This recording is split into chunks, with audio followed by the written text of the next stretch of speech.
The rucksack. The 4th Fighter Wing Security Forces Squadron Airmen will tell you it weighs upwards of 35 pounds, but as they trekked from Greensboro through rural Virginia during the Ruck March to Remember, those rucksacks were heavily laden with the burdens of a country's fallen heroes in the deserts of Iraq and Afghanistan, dating back to the heinous acts of September 11, 2001. The guidon. It's just 8 feet tall and weighs little more than a broom, but the airman who carries it carries with him the hope of a nation that we will not soon forget those who have lost their lives in conflicts abroad since terror struck at the heart of the nation's financial and political centers 10 years ago. And so the airmen carried the flag past Lynchburg and passed it off to members of Langley Air Force Base in Amherst, Virginia.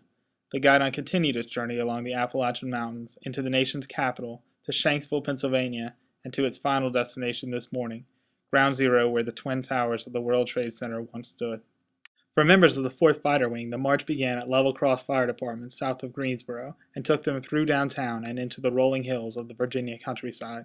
The idea for the march was crafted by members of the 4th, including Tech Sergeant Kenneth Brockman, who said the march had far exceeded its creator's expectations. It definitely worked out the way that we wanted it to, but I can't say that it worked out the way we planned, because I don't think either one of us, the Major or I, had any idea that it was going to get this big. We couldn't expect it to get as big as what it has and to get the support that it has and as many people backing it as what they have. So it's not what we expected, it's even better than what we expected. But the marchers did get a bit of what they expected, a physical test of their dedication to the cause with all of the bruises, aches, and bandages associated with a march for about 150 miles in 4 days. It was every bit of a challenge. Every single day was a challenge. Going out there, especially the first day, you go the first 10 miles, and that's really when you know that your feet are on fire. You're walking, you just got to constantly remind yourself, why you're doing this, what you're doing out there.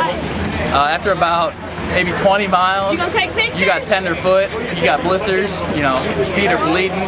We got guys literally bleeding feet, and that's when you realize, okay, this is mind over matter, and you got to constantly remind yourself, this is why I'm marching, for these people who've lost their lives, since the attacks, for all of us defenders that are out there fighting. It was definitely a test of physical endurance and mental stamina. I mean, there was a lot of times where your body just seemed like, I can't do anymore, but you keep just telling yourself, you got it. You got 10, 15 people around you, your security forces brothers and sisters that are there with you, and they're doing the exact same thing, and they keep you going and they keep you moving.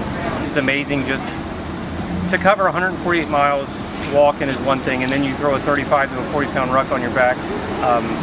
In this terrain, in this heat, just the fact that we didn't stop along the way and quit, that's a passing grade. But then when you do it with the attitude that these guys had, the teamwork that they showed, it's phenomenal, and it's like an A++. And that teamwork guaranteed that this 148-mile trek through the Southeast was not only a march to remember 9/11, but that it was also a march that the airmen who were a part of it would not soon forget. As a group, we've grown a lot closer. We told a lot of stories, had a lot of jokes, and I feel proud to be walking with these guys right next to me.